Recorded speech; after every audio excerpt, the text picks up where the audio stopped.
Buongiorno da Sicilia 24, questi titoli del telegiornale.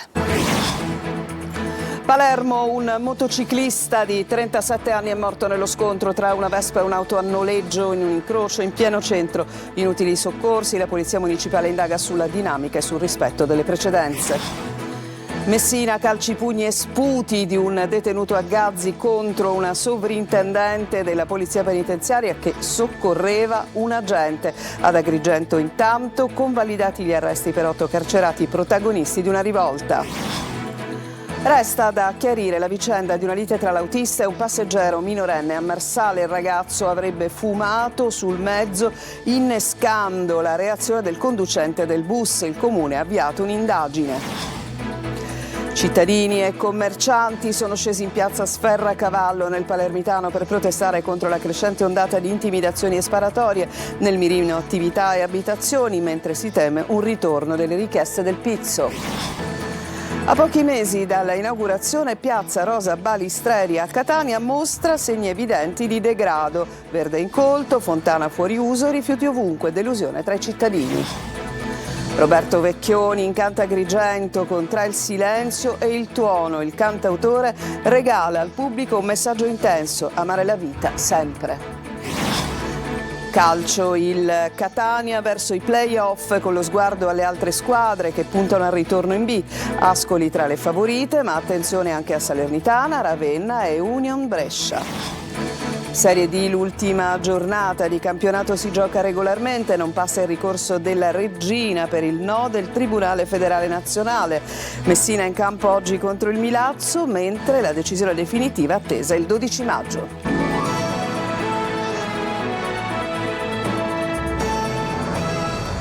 Ancora ben trovati, apriamo il nostro telegiornale con il tragico incidente questa mattina in centro città a Palermo. Un motociclista ha perso la vita nell'incrocio fra le centrali Via Libertà e Via Lazio. Sentiamo. Tragedia della strada in pieno centro cittadino oggi a Palermo. Nello scontro fra una Vespa e un'auto a noleggio con a bordo 2 turisti ha perso la vita un motociclista di 37 anni. La vittima si chiamava Dario Matranga. Lo scontro è avvenuto poco dopo le 8 del mattino di una tranquilla domenica all'incrocio fra Via Libertà e Via Lazio, un incrocio molto trafficato e regolato da un semaforo. Drammatiche le fasi del soccorso. Nell'incidente il motociclista è stato scaraventato a terra e le sue condizioni sono subito apparse gravi. Il personale del 118 arrivato rapidamente ha tentato di stabilizzarlo sul posto.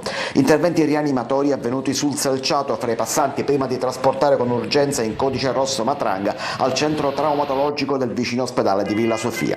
Nonostante i tentativi dei sanitari, l'uomo è deceduto poco dopo. Le indagini sono affidate alla polizia municipale che dovrà stabilire l'esatta direzione dei mezzi e chi fra i due non abbia rispettato precedenza e semaforo. Questa nuova vittima della strada aggrava un bilancio già pesante per il territorio siciliano in queste ore. Solo ieri, infatti, un altro drammatico scontro era avvenuto a Campofelice di Roccella, dove a perdere la vita era stato un anestesista di 39 anni, anche lui a bordo di una moto. 2 vite spezzate in meno di 24 ore solo nel Palermitano, alle quali si aggiungono gli incidenti mortali registrati nel Trapanese. Adesso ci occupiamo di aggressioni in carcere che continuano purtroppo. A Messina un agente di polizia è stata aggredita da un detenuto, la denuncia è del sindacato Consipe. Ad Agrigento intanto, dopo la rivolta della scorsa settimana, sono 8 i provvedimenti per i detenuti. Francesco Triolo.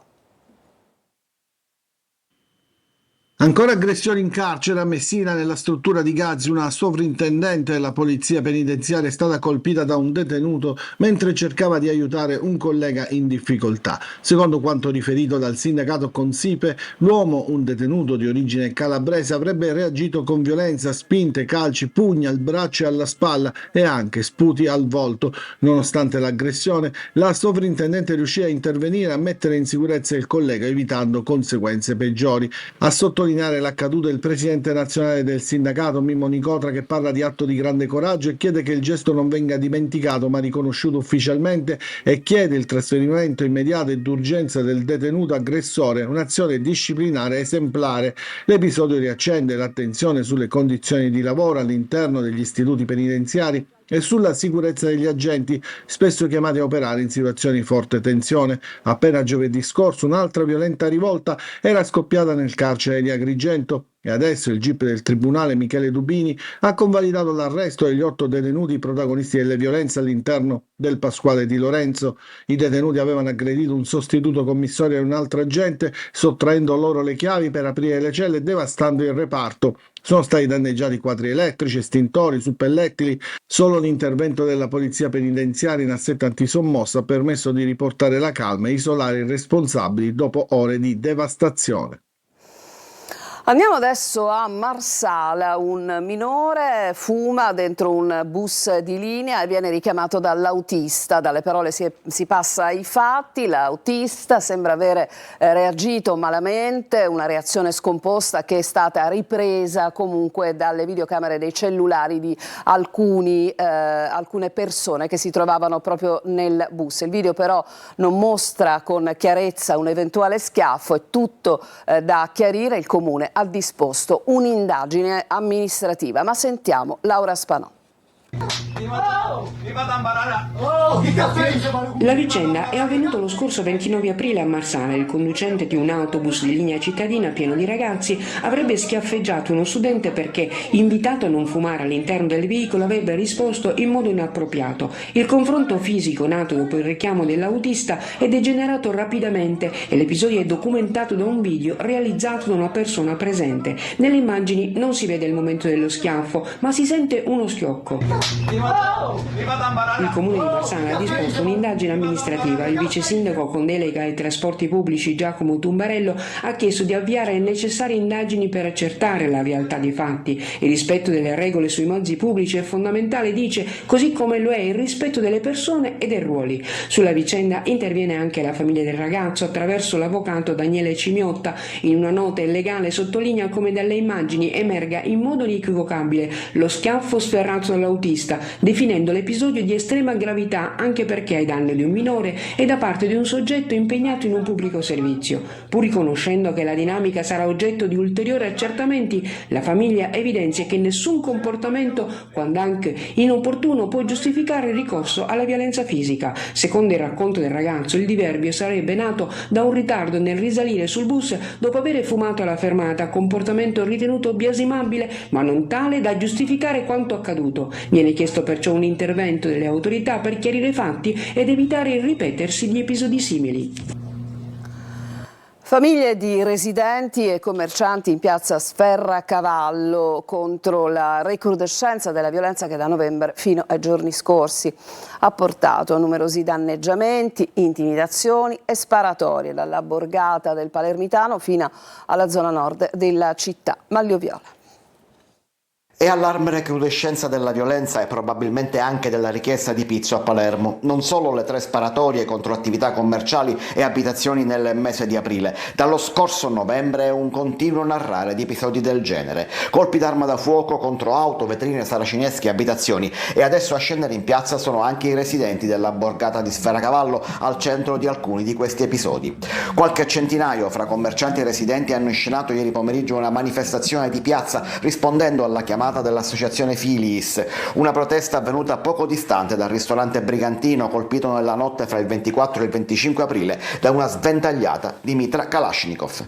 Palermo ha acceso i riflettori ed è il momento di cambiare questa città, dire no alla mafia come si è fatto oggi, con una manifestazione pubblica in cui è venuta tutta Sferacavallo e Palermo ha messo gli occhi giusti su un tema che nel 2026 non dovrebbe neanche essere un tema, perché non dovrebbe accadere, le intimidazioni di stampo mafioso. Diciamo basta. Un episodio, quello del danneggiamento al Brigantino, che gli inquirenti ricollegano ad altri avvenuti a Tommaso Natale il 9 aprile contro il deposito della Sisti di Baikar e a Palermo in via Don Minzoni la notte fra il 29 e il 30 aprile. Episodi che potrebbero preludere a richieste di pizzo che però non sarebbero ancora state avanzate. A Camporeale, operazione antidroga dei carabinieri nel Palermitano, un 42enne è stato arrestato per detenzione a fini di spaccio dopo aver tentato di disfarsi della marijuana lanciandola dalla finestra e nascondendone altra in casa.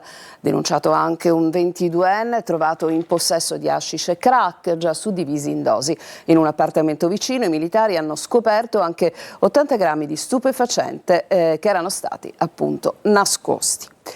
Catania, gravi irregolarità sanitarie amministrative in un agriturismo di contrada Coda Volpe. Sono emerse da controlli di polizia, vigili urbani e ASP. Gli animali presenti, tra cui cavalli, asini, poni e struzzi, erano privi di controlli veterinari e senza tracciabilità, con rischi per la salute pubblica. Riscontrata anche la mancanza delle autorizzazioni per svolgere attività con il pubblico, esercitata in modo abusivo. Elevate sanzioni per oltre 30.000 euro ai titolari. A Piedimonte Etneo, 2 persone, un 38enne del posto e un 40enne residente a Linguaglossa, sono state denunciate dai carabinieri per abigeato. 2 asini all'interno della loro proprietà sono risultati rubati. Gli asini sono stati poi restituiti al legittimo proprietario. A Catania vi mostriamo le condizioni di degrado di piazza Balistreri. L'11 agosto 2025 è l'inaugurazione, la presenza del ministro Musumeci. A distanza di 9 mesi l'area è già in stato di abbandono. Tonino De Mana. È la prima opera di bonifica urbanistica, di riqualificazione urbanistica che viene compiuta a Catania, credo nell'ultimo mezzo secolo. Non posso che essere orgoglioso. Lo sguardo estasiato del ministro Musumeci che osserva piazza Rosa Balistreri, dove sorgeva il plesso degli ospedali Santa Marta e Villahermosa. Intorno tanto verde, nuovi alberi e 2 caratteristiche vasche. Era l'11 agosto 2025. A distanza di quasi 9 mesi, quella piazza che rendeva orgogliosi Musumeci, il sindaco Trantino e tanti catanesi è già in totale stato d'abbandono. Le immagini non lasciano spazio a interpretazioni. Il verde è quello incolto e infestante di una vegetazione fin troppo spontanea, erba alta che quasi nasconde una fontana, naturalmente a secco. E che dire dei rifiuti sparsi ovunque, con cestini traboccanti ed anche distrutti. Uno di questi è stato sradicato e scaraventato poco distante. Capitolo fontane. L'acqua non zampilla da mesi, il sistema è stato danneggiato e dentro sono ben visibili carta, plastica e cocci di vetro. Chi passa o frequenta la piazza rimane più che deluso. Era bellissimo all'inizio, ma forse per 2 settimane. È un vero peccato che è abbandonato così. Hai detto che abiti in America. In America, quando realizzano una piazza, cosa fanno poi?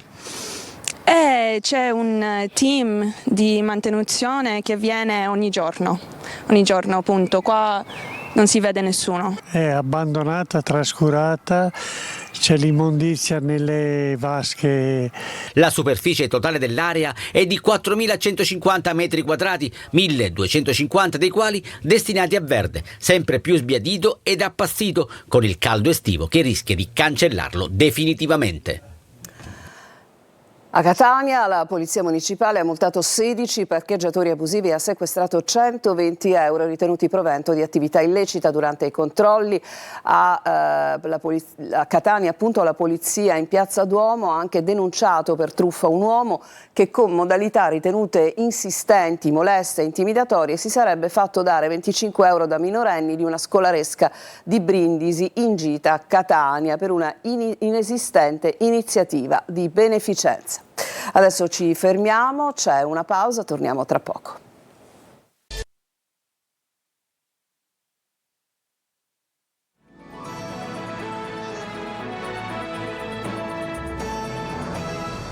Seconda parte di Sicilia 24, 11ª edizione del premio Salva la tua lingua locale, sezione scuola, premiati a Roma in Campidoglio, studenti, scuole e pro loco impegnate nella valorizzazione delle lingue locali, premiate scuole siciliane, primo premio, sezione musica all'Istituto Comprensivo Margherita di Navarra di Monreale, Orazio Longo. I dialetti e le lingue locali come patrimonio unico da tutelare, valorizzare e trasmettere alle nuove generazioni. Il senso di Salva la tua lingua locale, 11ª edizione del premio indetto dall'Unione delle Pro Loco d'Italia, da Ali Autonomie Locali per l'Italia, con la collaborazione del Centro Montale e per la sezione scuola dell'EIP, Scuola Strumento di Pace. 22 gli istituti scolastici premiati a Roma, nella Sala Giulio Cesare, in Campidoglio, oltre 90 le scuole che hanno partecipato provenienti da tutta Italia. Dalla musica alla prosa alla poesia, tanti temi toccati, tanti giovani coinvolti. Questo è il valore del premio Salva la tua lingua locale, rivolto alle scuole, perché vogliamo che i ragazzi si avvicinino sempre di più alla propria identità locale, alla conoscenza del proprio dialetto e di parlare sempre di più nella propria lingua. Questo è un modo anche per riconoscere ancora di più la propria identità, il proprio patrimonio immateriale. Per la sezione musica il primo premio è stato assegnato al Liceo Margherita di Navarra di Monreale in provincia di Palermo all'alunna Giada Di Maria della classe terza B con il brano Maledetta guerra. Riconoscimento testimone del Genius Loci ad Angela Puglisi, presidente della Proloco di Novara di Sicilia. Menzioni d'onore per gli istituti Serafino Amabile Guastella di Chiaramonte Gulfi e il rettore Evola di Balestrate. Adesso alla musica, tra il silenzio e il tuono, con questo spettacolo ad Agrigento Roberto Vecchioni ha incantato il suo pubblico. Sentiamo Davide Sarto. Ogni canzone d'amore si perde nel vento, non sai dove va. Applausi, emozioni e parole che arrivano dritte al cuore. Roberto Vecchioni è tornato sul palco e ha conquistato il pubblico di Agrigento con Tra il silenzio e il tuono. Un concerto intenso tra musica e riflessione che ha ripercorso il suo universo artistico, dal richiamo autobiografico di Chiamami ancora amore ai grandi temi che da sempre attraversano le sue opere: vita, amore, sogno e memoria. E le lettere d'amore fanno solo ridere. Nella prima parte spazio ai brani più recenti e alle storie di chi ha saputo sfidare il destino e scegliere la vita. Poi il viaggio nel passato. I grandi classici hanno acceso la platea in un coro collettivo carico di nostalgia e significato.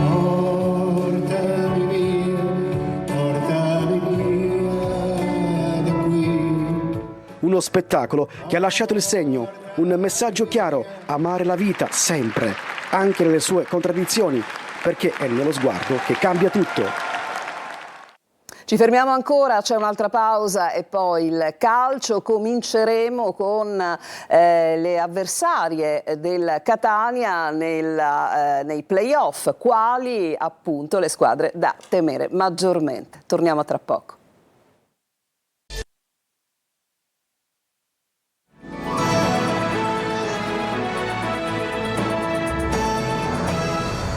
Siamo al calcio, play-off della Serie C, il Catania entrerà in gioco, lo ricordiamo, fra 2 settimane, così come alcune delle rivali più accreditate, ma conosciamole meglio in questo servizio di Marco Carli. Piazze storiche affamate di calcio, non come Catania per numero di sostenitori e anche, guardando alla maggioranza delle avversarie dirette, per anni di attesa, ma tutte con trascorsi in B, anche in A e con ultimi anni burrascosi. Sono, secondo i bookmaker, i club che si contenderanno la promozione. Ascoli e Catania le favorite, poi Salernitana, Ravenna e Union Brescia. Partiamo dalle squadre che sono arrivate seconde, come i rossazzurri. L'Ascoli ha sperato fino all'ultima giornata nel girone B, ha avuto la meglio l'Arezzo. I bianconeri sono scesi in C nel 23-24 dopo una serie di stagioni fra i cadetti. La storia è nota, l'Ascoli di Rozzi, delle cronache di Tonino Carino, è rimasto negli annali. Il presente parla di una gran stagione di Duffizzi e Gori, in panchina Tomei, ex Picerno. Nell'Union Brescia, secondo nel girone A dominato dal Vicenza, il punto di riferimento è l'allenatore Eugenio Corini. Nella città lombarda, il calcio professionistico è rinato dopo il cambio di sede della Feralpi Salò ed in seguito allo scioglimento del Brescia Calcio per problemi finanziari. Fra le altre favorite c'è la Salernitana, conosciuta dalle nostre parti, affidata a Cosmi per provare una risalita dopo la doppia retrocessione consecutiva. Terza nel girone del Catania, così come terzo è arrivato il Ravenna nel girone A, sospinto da Tenco Lang e dall'ex Trapani Fischnaller. L'anno scorso i romagnoli sono risorti dalla Serie D, da febbraio a guidarli è Mandorlini. La società prova a risalire dopo il fallimento del 2001 e l'esclusione del 2011, non vede la B dal 2007-2008. Piazze di livello e ce ne sono anche fra le outsider, almeno secondo i bookmaker: Cosenza, Crotone, Casertana, Potenza, Campobasso. Solo alcune delle rivali del Catania, quando entrerà in gioco la squadra di Toscano, saranno rimaste in 8. La vera corsa rossa-azzurra per tornare nel calcio che conta partirà da lì. Respinta l'istanza cautelare presentata dalla Reggina contro il Messina. Oggi ultimo turno del campionato di Serie D. Sergio Colosi. Si gioca regolarmente oggi l'ultima giornata del campionato di Serie D. A stabilirlo il Tribunale Federale Nazionale, che ha respinto l'istanza cautelare di sospensione del torneo proposta dalla Regina, dichiarando inammissibile il ricorso contro il Messina. Il rigetto si basa su plurimi e gravi vizi procedurali, dalla mancata impugnazione degli atti presso la Lega Nazionale Dilettanti all'assenza del coinvolgimento della FIGC e di Savoia e Nissa, interessate al contraddittorio. La Regina contestava i tesseramenti e l'iscrizione del Messina al campionato, chiedendo il blocco dell'ultima giornata, l'esclusione del club giallorosso e la conseguente restituzione dei punti in classifica per raggiungere il primo posto. Sul merito l'udienza è fissata il 12 maggio, ma il Tribunale ha evidenziato che il trasferimento del titolo sportivo e dei tesseramenti operati dalla FIGC alla nuova società CR Messina 1900 costituisce implicito riconoscimento della validità dell'intera attività sportiva. Messina oggi in campo al Francoscoglio contro il Milazzo per staccare la San Cataldese e guadagnarsi lo spareggio salvezza. Andiamo al calcio a 5, grazie al pareggio in rimonta di Sala Consilina, la Meta Catania chiude in testa la stagione regolare. Ora i play-off per provare a confermarsi campione d'Italia. Marco Carli. La ricerca del triplete può partire. Dopo la Coppa Italia e la Coppa Divisione, la Meta Catania chiude al primo posto la stagione regolare del campionato di futsal di Serie A e adesso nei playoff inseguirà il terzo scudetto consecutivo, il 3 che ritorna. Nell'ultima partita, prima degli spareggi scudetto, ad avere la meglio è stato invece il numero 4, i gol segnati sia dal Sala Consilina che dai rossazzurri. Un 4 pari, colto in rimonta dagli uomini di Guarra con grande voglia, nonostante le assenze di Podda, Tim e Turmena, e grazie alle reti di Silvestri e Musumeci dopo essere andati sotto 4-1, punteggio con cui si è chiuso il primo tempo. Nella ripresa solo la musica della Meta, che rischiava di lasciare il primo posto alla L84, invece ha reagito. Prima l'azione di Carmelo Musumeci e la rete del 4-2, poi il tiro di Silvestri per il -1. E infine ancora il numero 5 rossazzurro per il risultato finale 4-4 e primo posto in ghiaccio, con la possibilità di giocare sempre al Palacatania le gare decisive dei playoff. Gli etnei chiudono la stagione regolare con 19 vittorie, 5 pareggi e 6 sconfitte, miglior attacco con 122 reti, Turmena bomber della regular season con 22 centri. Adesso playoff scudetto, gara 1 ad Avellino contro la Sandro Abate il 16 maggio, gara 2 al Palacatania il 21 maggio ed eventuale gara 3 ancora al Palacatania 2 giorni dopo. E con questo servizio finisce Sicilia 24, grazie a tutti per averci seguito, vi ricordo il prossimo appuntamento con il nostro telegiornale su questa rete alle 19, a tutti voi una buona domenica.